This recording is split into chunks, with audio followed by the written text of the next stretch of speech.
Bit of a change this week, Chris. What's that, Haylie? Someone's missing. Yeah.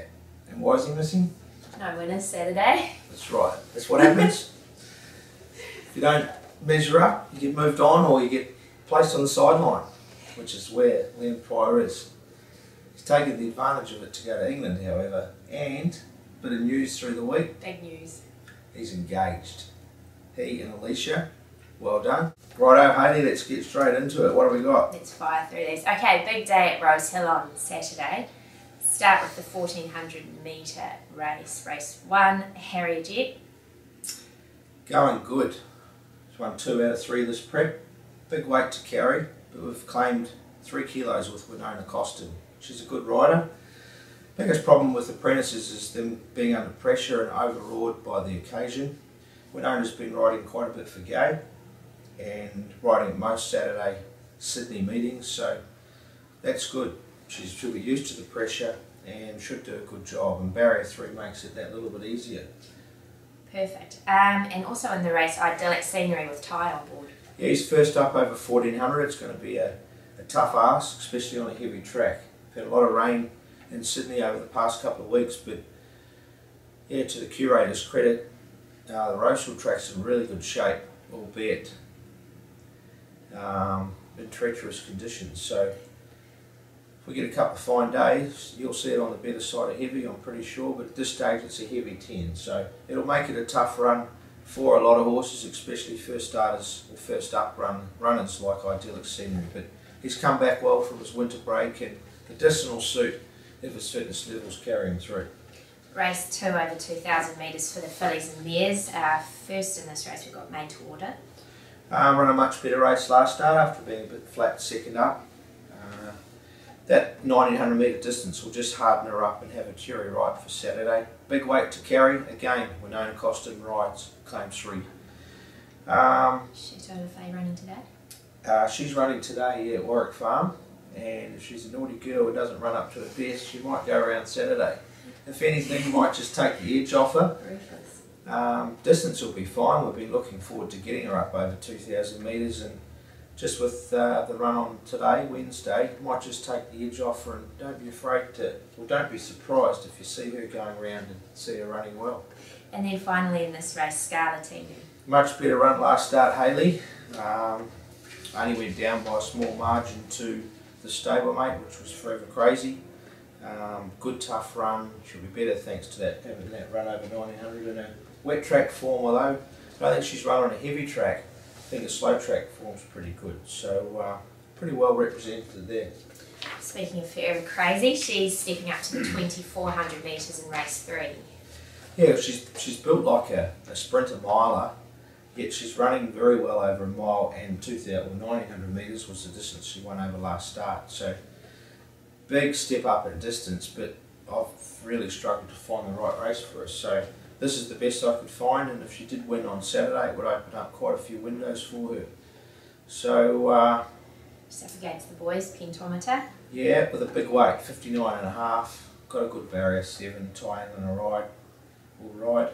Pentometer much better run the other day, and just a quick look at his heavy track form or slow track form, it's pretty impeccable. So he's going to be the one to beat. Tom Berry goes back aboard. He, I think, won on him one day at Randwick and then fell asleep on him one day at Warwick Farm. Hopefully he's awake. If he's awake, I think he's the horse to beat. Not the best of draws, 10 of 13. These staying races, sure, you go back and get into a position, but quite often they can be pinched by horses up on the pace. So Tommy needs to be aware of that this time. Georgiera playing with Hugh on board.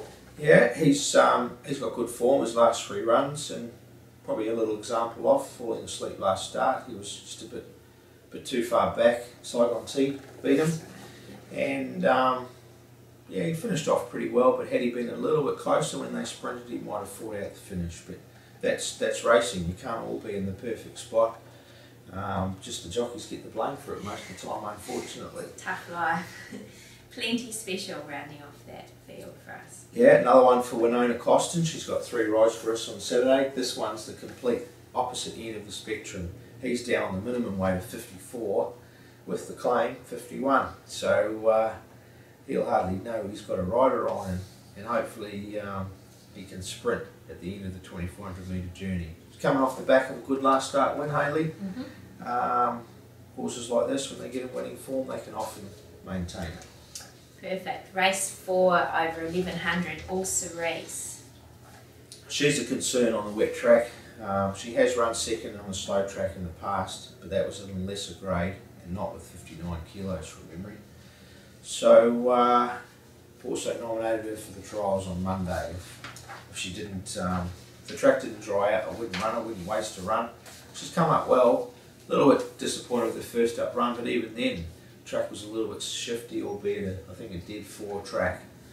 But she's better than that run, that's for sure. And I've got a good opinion of her, and think she'll get up to stakes level with much trouble, but providing she's got conditions to suit.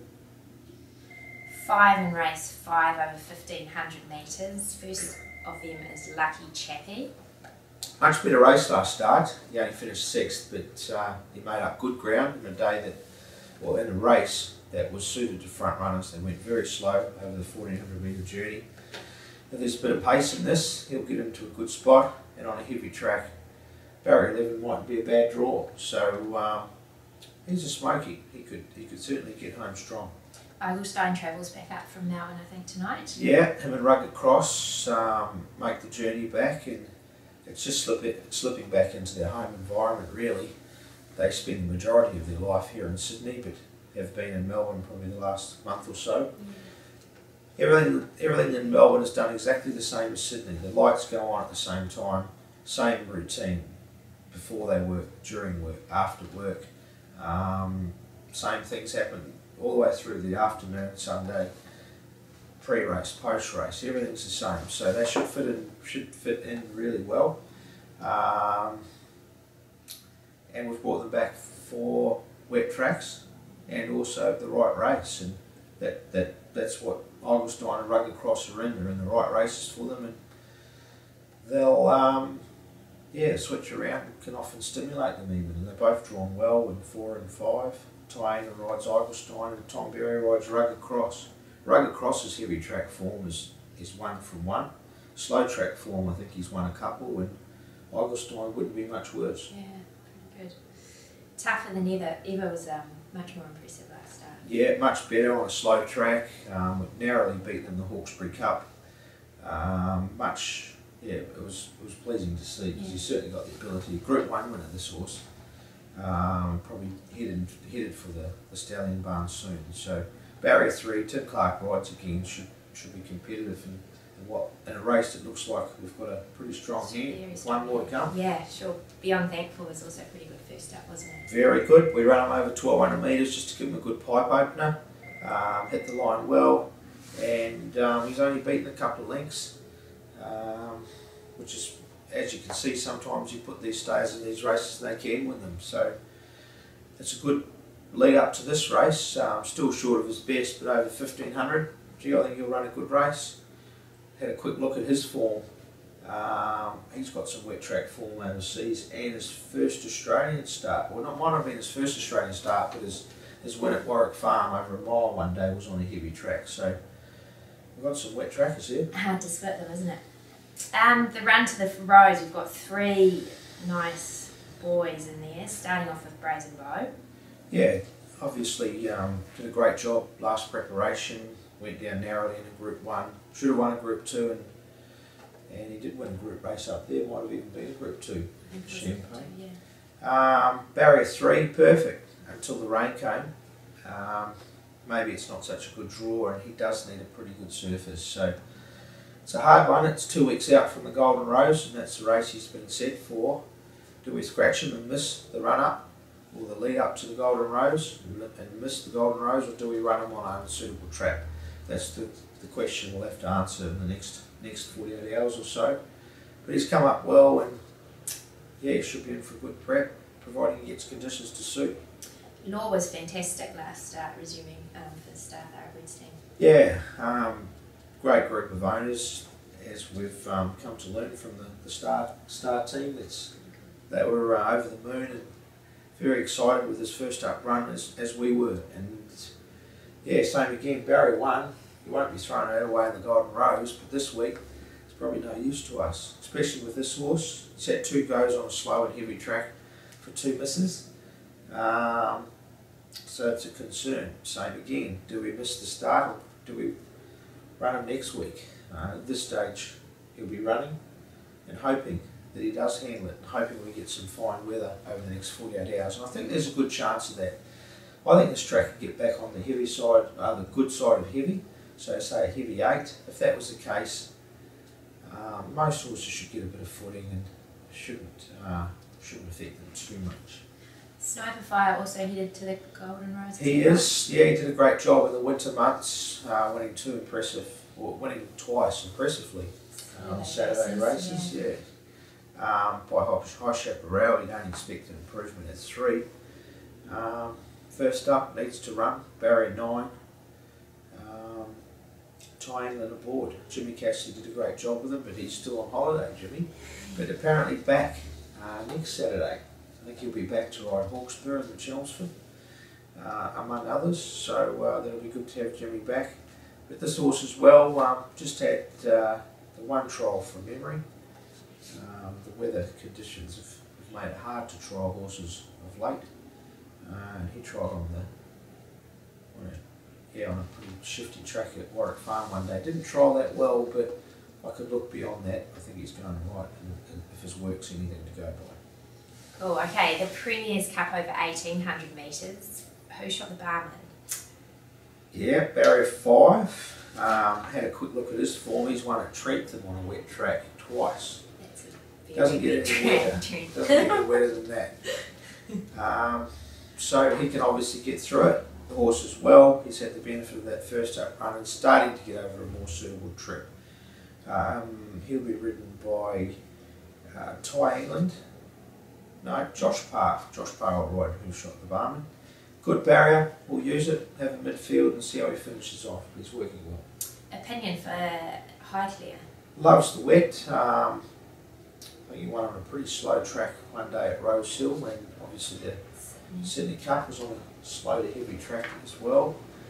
He's come up well. That first up run was a good blowout for both who shot the barman and Opinion. The way the race was run, they didn't really have much chance, but had it been a stronger tempo, I'm sure they would have been storming home late. But most importantly, they've come through that run well and should be in for good prep. And 1800 metres still too short, but starting to get up to a more suitable distance range. Boy Lonnie for the Ingham family was fantastic last start. Sure was.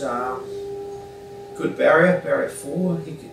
He's offered a bit slow away, but he'll get a nice economical run from there and hopefully poke his head out the last bit like he did last start. Steps up to listed company, which he's won at in the past, but coming off the back of probably a slightly easier race. Ty England rides again. We all know that these horses in form can often hold their form. He's your man, also brilliant last start. Sure was. Had a look at his wet track form as well, and he's won a couple in France on slow tracks. You'd expect that to be probably similar to Trentham. One of them, albeit, was on the all-weather, and that was a slow track, so it must have been pretty wet for an all-weather track to be slow. Barrier 16, we've said enough times today that barrier draws shouldn't be too much of a hindrance. Hopefully that's the case here. Just get a bit of cover. Hugh Bowman aboard. 1800 metres should be perfect, considering he's won over 2400 twice. So could be in for a real good prep, this horse. Saturday will be another good gauge as to what to expect over the winter months. And interestingly, they've got the rail out on Saturday, so they're only running 13 horses in this race. So he'll come into probably barrier 13. And then Igelstein's an emergency in there, but likely to run. Yeah, if you accept for 2 races and the fields are full, they ballot you out in one of the races, and that was the race we chose him to be balloted out of. If he did get 3 scratchings, we can then take the choice, but at this stage we're running over 1500. Perfect, and then just rounding off the day at Rosehill, we've got Murderer Crows, who was great first up. Outstanding. Yeah, a lot of hard work's gone into this horse, and it was good for the owners to get a reward there. Barrier 7, field of 16, I think he's won on a heavy track before. Probably more a speed horse, so takes a bit of their brilliance away, but at least he's in winning form, Haylie, and good strong race, but geez, going well.